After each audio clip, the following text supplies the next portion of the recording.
Hi hello ನಮಸ್ಕಾರ friends, ಎಲ್ಲ ಹೇಗಿದ್ದೀರಾ? ನಾನು ನಿಮ್ಮ ನಂದಿನಿ ಹೆಬ್ಬಾರ್. ಕಲ್ಪನಾ ಜಗತ್ತು ಯೂಟ್ಯೂಬ್ ಚಾನಲ್ಗೆ ಎಲ್ರಿಗೂ ಸ್ವಾಗತ.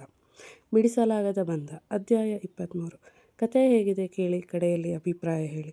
ಲೈಕ್, ಕಮೆಂಟ್, ಶೇರ್ ಮಾಡಿ. ಸಬ್ಸ್ಕ್ರೈಬ್ ಮಾಡ್ಕೊಂಡಿಲ್ಲ ಅಂದರೆ ಈಗಲೇ ಮಾಡ್ಕೊಳ್ಳಿ ಪ್ಲೀಸ್. ಮಗನೇ, ನೀನು ಶಾಲೆಗೆ ಹೋಗಲ್ವೇನೋ? ಈಗಾಗಲೇ ಒಂದು ಶಾಲೆಗೆ ಗುಡ್ ಬೈ ಹೇಳಿ ಆಗಿದೆ. ಬೇರೆ ಶಾಲೆಗೆ ಹೋಗು. ನಿನ್ನ ಸ್ವಪ್ನ ಹೋಗೋ ಶಾಲೆಗೆ ಸೇರಿಸ್ತೀನಿ. ಅವಳ ಜೊತೆ ಶಾಲೆಗೆ ಹೋಗಿ ಬರ್ತೀಯಾ ಎಂದು ಕೇಳಿದ ನರಸಿಂಹ. ಪಪ್ಪ, ನಾನು ಶಾಲೆಗೆ ಹೋಗಲ್ಲ. ಬೇಕಾದರೆ ನಿನ್ನ ಜೊತೆ ಕೆಲಸ ಮಾಡೋಕ್ಕೆ ಬರ್ತೀನಿ. ನಿನಗೆ ಹೆಲ್ಪ್ ಮಾಡ್ತೀನಿ. ನನಗೆ ಸ್ವಲ್ಪ ಮನೆ ಕೊಟ್ಟರೆ ಸಾಕು. ನಾನು ಸಣ್ಣವನು ಅಲ್ವಾ, ಅದಕ್ಕೆ ಎಂದಿದ್ದ ಸಮರ್ಥ್. ನಿನಗೆ ಏನೇನು ಕೆಲಸ ಮಾಡೋಕ್ಕೆ ಬರುತ್ತೆ ಎಂದು ಪ್ರಶ್ನೆ ಮಾಡಿದ ನರಸಿಂಹ ಮಗನ ನೋಡಿ. ನನಗೆ ಎಂದು ಯೋಚಿಸುವಂತೆ ಮಾಡಿದ ಸಮರ್ಥ್, ಪಪ್ಪ ಏನು ಕೆಲಸ ಮಾಡಬೇಕು ಎಂದು ಅವನನ್ನೇ ಪ್ರಶ್ನೆ ಮಾಡಿದ. ನಿನಗೆ ಏನೇನು ಬರುತ್ತೆ ಹೇಳೋ ಮೊದಲು ಎಂದು ಕೇಳಿದ ನರಸಿಂಹ. ನನಗೆ ಕೆಲಸ, ನಾನು ಸ್ನಾನ ಮಾಡ್ತೀನಿ, ಆಮೇಲೆ ಪಾಟಿ ಮಾಡಿ ನಾನೇ ತೊಳ್ಕೊತೀನಿ, ಆಮೇಲೆ ನಾನೇ ಊಟ ಮಾಡ್ತೀನಿ, ಆಮೇಲೆ ನಾನೇ ಬಟ್ಟೆ ಹಾಕೋತೀನಿ, ಆಮೇಲೆ ಒಬ್ಬನೇ ಆಟ ಆಡ್ತೀನಿ ಎಂದು ತಾನೇನು ಮಾಡುವನೋ ಅದನ್ನೇ ಪಟ್ಟಿ ಮಾಡಿ ಹೇಳಿದ ಸಮರ್ಥ್. ಮಗನ ಮಾತಿಗೆ ನರಸಿಂಹ ಉಕ್ಕಿ ಬಂದ ನಗುವ ತಡೆದು, ಪ್ರಪಂಚದಲ್ಲಿ ಯಾವ ಯಜಮಾನ ಕೂಡ ತನ್ನ ಕೆಲಸ ತಾನೇ ಮಾಡಿಕೊಳ್ಳೋನಿಗೆ ಸಂಬಳ ಕೊಡಲ್ಲ ಕಣೋ ಎಂದಿದ್ದ. ಹಾಗಾದರೆ ನನಗೆ ಸಂಬಳ ಕೊಡಲ್ವಾ? ಛೇ ಎಂದು ಬೇಸರದಲ್ಲಿ ಹೇಳಿದ ಸಮರ್ಥ್. ಲೋ, ನಿನಗೆ ಯಾಕೋ ಸಂಬಳ ಬೇಕು ಈಗಲೇ ಎಂದು ಕೇಳಿದ ನರಸಿಂಹ.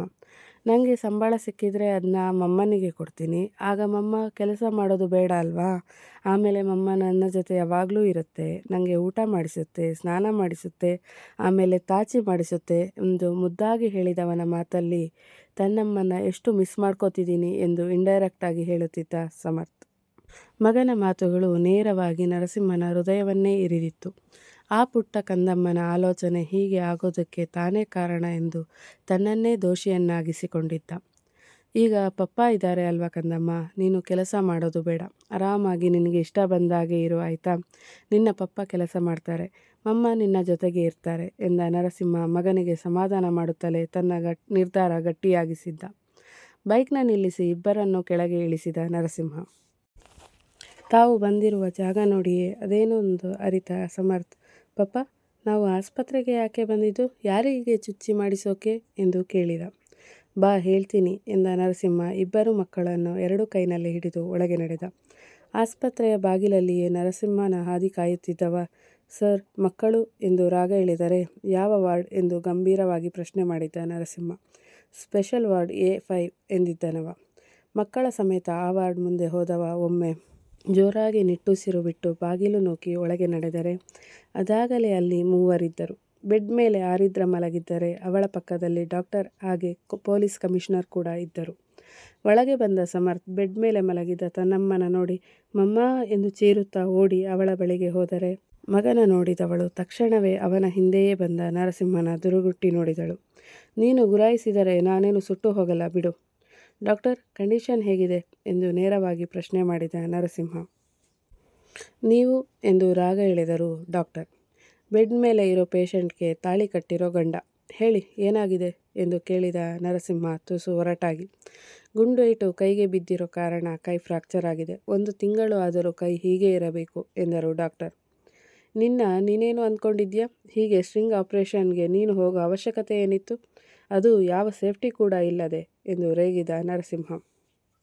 ನೀನು ತಾಳಿ ಕಟ್ಟಿರೋ ಗಂಡ ಆಗಿರೋ ಮಾತ್ರಕ್ಕೆ ನನ್ನ ಕೆಲಸದ ಬಗ್ಗೆ ಪ್ರಶ್ನೆ ಮಾಡೋ ಅಧಿಕಾರ ನಿಂಗಿಲ್ಲ ಎಂದಳು ಆರಿದ್ರ. ಸರ್, ನಿಮಗೆ ಪೂರ್ತಿ ವಿಷಯ ತಿಳಿಯೋ ಮೊದಲೇ ನೀವು ಹೇಗೆ ಅನುಮತಿ ಕೊಟ್ರಿ ಇವರಿಗೆ ಎಂದು ಕಮಿಷನರ್ನೇ ದಬಾಯಿಸಿದ ನರಸಿಂಹ. ಮಿಸ್ಟರ್, ಏನು ನನಗೆ ದಬಾಯಿಸ್ತಾ ಇದ್ದೀರಾ? ಪರಿಣಾಮ ಏನಾಗುತ್ತೆ ಗೊತ್ತಾ ಎಂದು ಕೇಳಿದರು ಕಮಿಷನರ್. ನನ್ನ ಪ್ರಶ್ನೆಗೆ ಉತ್ತರ ಇದಲ್ಲ ಎಂದ ನರಸಿಂಹ. ನೀವು ಗಂಡ ಹೆಂಡತಿ ಹೀಗೆ ಓವರ್ ಆಗಿ ಆಡೋದು ಯಾಕೆ ಅಂತ ಮೊದಲು ಹೇಳಿ ನನಗೆ ಎಂದು ತಾವೇ ಪ್ರಶ್ನೆ ಮಾಡಿದರು ಕಮಿಷನರ್. ಮಿಸ್ಟರ್ ನರಸಿಂಹ, ಇದು ನನ್ನ ಪ್ರೊಫೆಷನಲ್, ಇದರಲ್ಲಿ ನೀವು ತಲೆ ಹಾಕೋ ಹಾಗಿಲ್ಲ ಎಂದಳು ಆರಿದ್ರ. ಓಯ್, ಬಿತ್ಕೊಂಡಿದ್ಯಾ ಅಲ್ವಾ, ತೆಪ್ಪಗೆ ಇರು. ನಿನಗೆ ಗಂಡ ಬೇಡ ಆಗಿರಬಹುದು, ಆದರೆ ನನಗೆ ಹೆಂಡತಿ ಬೇಕು. ನೋಡಿ ಸರ್, ಇನ್ನೊಂದು ತಿಂಗಳು ನನ್ನ ಹೆಂಡತಿ ಡ್ಯೂಟಿಗೆ ಬರಲ್ಲ. ಹಾಗೆ ಅಫಿಷಿಯಲ್ ಆಗಿ ಅವಳಿಗೆ ಒಂದೂ ಕಾಲ್ ಬರಬಾರದು ಎಂದ ನರಸಿಂಹ. ಮಿಸ್ಟರ್, ನಿಮ್ಮದು ಅತಿಯಾಯಿತು. ನನಗೆ ಜಸ್ಟ್ ಗುಂಡು ಬಿದ್ದಿದೆ ಅಷ್ಟೇ, ಜೀವ ಹೋಗಿಲ್ಲ. ಯಾಕಿಷ್ಟು ಓವರ್ ಆಗಿ ಆಡ್ತಿದ್ದೀರಾ? ಅಷ್ಟಕ್ಕೂ ನಾನೇನು ನಿಮ್ಮನ್ನು ಗಂಡ ಅಂತ ಒಪ್ಪಿಕೊಂಡಿಲ್ಲ. ಹಾಗೆ ನಿಮ್ಮ ಜೊತೆ ಸಂಸಾರ ಕೂಡ ಮಾಡಲ್ಲ ಎಂದಳು ಆರಿದ್ರ.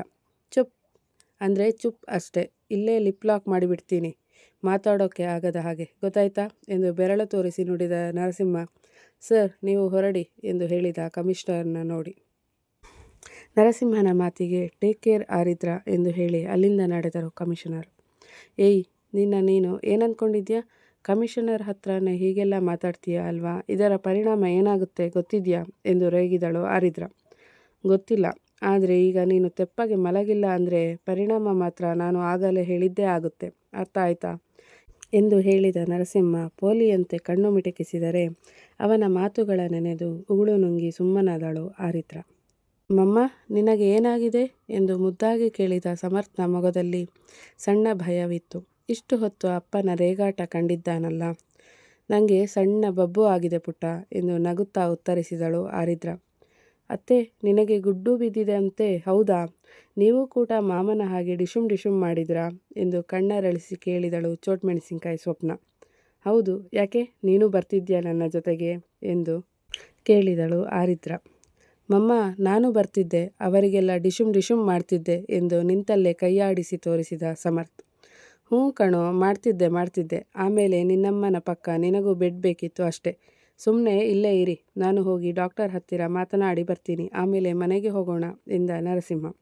ಡಾಕ್ಟರ್ ಬಳಿಯಲ್ಲಿ ಹೋಗಿ ಬಂದ ನರಸಿಂಹ, ಏಯ್ ಏಳು ಮೇಲೆ ಸಾಕು ಮಲಗಿದ್ದು, ಮನೆಗೆ ಹೋಗೋಕೆ ಹೇಳಿದ್ರು ಎಂದ ನರಸಿಂಹ. ಹೀಗೆ ಹೋಗೋದಾ ಎಂದು ಕೈಗೆ ಹಾಕಿದ ಗ್ಲೂಕೋಸ್ ತೋರಿಸಿ ಕೇಳಿದಳು ಆರಿದ್ರ. ಮಲಗಿದವಳ ಗುರಾಯಿಸಿ ನೋಡಿದ ನರಸಿಂಹ. ಅಷ್ಟರಲ್ಲಿ ನರ್ಸ್ ಬಂದು ಗ್ಲೂಕೋಸ್ನ ತೆಗೆದು, ನೀವು ಇನ್ನು ಹೊರಡಬಹುದು ಮೇಡಮ್, ಟೇಕ್ ಕೇರ್ ಎಂದಳು. ಆಸ್ಪತ್ರೆ ಬಿಲ್ ಎಂದು ರಾಗೆ ಎಳೆದಳು ಆರಿದ್ರ. ಪೇ ಆದಮೇಲೆ ಅವರು ನಿನಗೆ ಹೋಗೋಕ್ಕೆ ಹೇಳ್ತಿರೋದು, ಬಾ ಎಂದ ನರಸಿಂಹ. ಎಷ್ಟಾಯಿತು ಹೇಳಿ, ನಾನು ಪೇ ಮಾಡ್ತೀನಿ ಎಂದಳು ಆರಿದ್ರ ತನ್ನ ಮೊಬೈಲ್ನ ಹುಡುಕುತ್ತಾ. ಅದಾಗಲೇ ಮಡದಿಯ ಮೊಬೈಲ್ನ ಜೇಬಲ್ಲಿ ಸೇರಿಸಿಕೊಂಡಿದ್ದವ, ಹಣ ನೀನೊಬ್ಬಳೇ ಕಂಡಿದ್ದಲ್ಲ, ತೆಪ್ಪಗೆ ಬಾರೆ ಎಂದು ಮಕ್ಕಳ ಕೈ ಹಿಡಿದು ಹೊರಗಡೆ ನಡೆದರೆ, ರೌಡಿ ಎಂದು ಅವನಿಗೆ ರೇಗಿ ಹಿಂದೆಯೇ ನಡೆದಳು ಆರಿದ್ರ. ಬೈಕ್ ಮುಂದೆ ನಿಂತಿದ್ದ ನರಸಿಂಹನ ಪಕ್ಕ ಹೋದ ಆರಿದ್ರ, ಕ್ಯಾಬ್ ಬುಕ್ ಮಾಡಿದ್ರಾ ಎಂದು ಕೇಳಿದಳು. ಕ್ಯಾಬ್ ಯಾಕೆ, ಮಹಾರಾಣಿಯವರಿಗೆ ಬೈಕ್ ಹತ್ತೋಕೆ ಆಗಲ್ವಾ ಎಂದು ರೇಗಿದಂತೆ ಕೇಳಿದ ನರಸಿಂಹ. ಎಲ್ಲದಕ್ಕೂ ರೇಗೋದು ಒಂದೇ ಗೊತ್ತಿರೋದಾ ನಿಮಗೆ? ಕೈ ಹೀಗೆ ಇಟ್ಕೊಂಡು ಅದೇಗೆ ಬೈಕ್ ಹತ್ತೋದು ನಾನು ಎಂದು ಕೇಳಿದಳು ಆರಿದ್ರ. ಹೇಗೆ ಅಂದರೆ, ನಾಳೆ ಕೆಲಸ ಇದ್ದರೆ ಹೋಗಿ ಮಾಡ್ತಿದ್ದೆ ಅಲ್ವಾ, ಹಾಗೆ. ಹತ್ತೆ ಬೈಕ್, ಸುಮ್ಮನೆ ಮಾತು ಸಾಕು ಎಂದ ನರಸಿಂಹ ಬೈಕ್ ಹತ್ತಿ ಮಗನ ಮುಂದೆ ಕೂರಿಸಿದರೆ ಸ್ವಪ್ನ ಹಿಂದೆ ಹತ್ತಿ ಕುಳಿತಳು. ಹೆಲ್ಮೆಟ್ ಇಲ್ಲದೆ 4 ಜನ ಹೋಗೋದು ಕಾನೂನಿಗೆ ವಿರುದ್ಧ. ಕಾನೂನು ಪಾಲಕರು ಆಗಿ ನಾವೇ ರೂಲ್ಸ್ ಬ್ರೇಕ್ ಮಾಡೋಕೆ ಆಗಲ್ಲ, ನೀವು ಹೊರಡಿ, ನಾನು ಕ್ಯಾಬ್ನಲ್ಲಿ ಬರ್ತೀನಿ ಎಂದಳು ಆರಿದ್ರ. ತಕ್ಷಣವೇ ಸ್ವಪ್ನಗೆ ಕೆಳಗೆ ಇಳಿಯಲು ಹೇಳಿ ತಾನೂ ಇಳಿದವ. ಮಗನ ಕೂಡ ಇಳಿಸಿ, ಇಲ್ಲೇ ಇರಿ, ಬಂದೆ ಈಗ ಎಂದವ. ಆಸ್ಪತ್ರೆ ಒಳಗೆ ಹೋಗಿ ಹೊರಗಡೆ ಬಂದವ, ಮೇಡಮ್ ಬನ್ನಿ, ಈ ಗಾಡಿ ಹತ್ತಿ ಎಂದು ಆರಿದ್ರಳನ್ನು ಆಂಬ್ಯುಲೆನ್ಸ್ ಮುಂದೆ ನಿಲ್ಲಿಸಿದ ನರಸಿಂಹ. ರೀ, ನಿಮಗೇನು ಆಗಿದೆ? ನನಗೆ ಜಸ್ಟ್ ಕೈ ಪೆಟ್ಟಾಗಿದೆ, ಆಂಬ್ಯುಲೆನ್ಸ್ನಲ್ಲಿ ಹೋಗೋವಂಥದ್ದು ಏನಾಗಿಲ್ಲ ಎಂದು ರೇಗಿದಳು ಆರಿದ್ರ ಗುರಾಯಿಸಿ ನೋಡುತ್ತಾ. ಕೈ ಮುರಿದುಕೊಂಡೇ ಹೀಗೆ, ಸರಿ ಇದ್ರೆ ಎಂದು ಗೊಣಗಿದವ. ಈಗ ನಿನ್ನ ಹತ್ತಿರ ಇರೋದು ಎರಡೇ ಆಯ್ಕೆ, ಒಂದು ಬೈಕ್ ಹತ್ತು, ಇಲ್ಲ ಆಂಬ್ಯುಲೆನ್ಸ್ ಹತ್ತು ಎಂದ ನರಸಿಂಹ. ಎಲ್ಲ ನನ್ನ ಕರ್ಮ ಎಂದು ಹಣೆಗೆ ಬಡಿದುಕೊಂಡವಳು ಬೈಕ್ನ ಬಳಿಗೆ ಹೋದರೆ ಹೆಲ್ಮೆಟ್ನ ಹಾಕಿಕೊಂಡ ನರಸಿಂಹ ಅಲ್ಲೇ ಇದ್ದ ಇನ್ನೊಬ್ಬ ಬೈಕ್ ಸವಾರನ ಬಳಿ ಮಾತನಾಡಿ ಅವನ ಹೆಲ್ಮೆಟ್ ತೆಗೆದುಕೊಂಡು ಮಡದಿಗೆ ಕೊಟ್ಟು, ಪ್ರಾಬ್ಲಮ್ ಸಾಲ್ವ್ ಆಯ್ತಾ ಈಗ ಎಂದ. ಗಟ್ಟಿಯಾಗಿ ಹಿಡ್ಕೊಂಡು ಕುತ್ಕೋ, ಆಮೇಲೆ ಬಿದ್ದು ಏನಾದರೂ ಸೊಂಟ ಮುರಿದರೆ ಕಷ್ಟ ಎಂದ ನರಸಿಂಹ ಹಿಂದೆ ತಿರುಗಿ ನೋಡಿ. ನೀವು ಮುಂದೆ ನೋಡಿಕೊಂಡು ಬೈಕ್ ಓಡಿಸಿ, ನನಗೆ ಹೇಗೆ ಕೂರಬೇಕು ಅಂತ ಗೊತ್ತಿದೆ ಎಂದು ರೇಗಿದಳು ಆರಿದ್ರ. ಪ್ರತಿ ಸಲ ಅವನು ಅಂದ ಹಾಗೆ ಅನಿಸಿಕೊಳ್ಳಲು ಅವಳೇನು ಪಾಪದ ಹೆಣ್ಣಲ್ಲ. ಅಂತೂ 4 ಸವಾರಿ ಬೈಕ್ನಲ್ಲಿ ಮನೆಯತ್ತ ಹೊರಟಿತ್ತು. ಮುಂದೆ ಆದಷ್ಟು ಬೇಗ. ಮುಂದಿನ ಸಂಚಿಕೆ ಬರುತ್ತೆ. ಈ ಸಂಚಿಕೆ ಬಗ್ಗೆ ಅಭಿಪ್ರಾಯ ಹೇಳೋದನ್ನು ಮರಿಬೇಡಿ.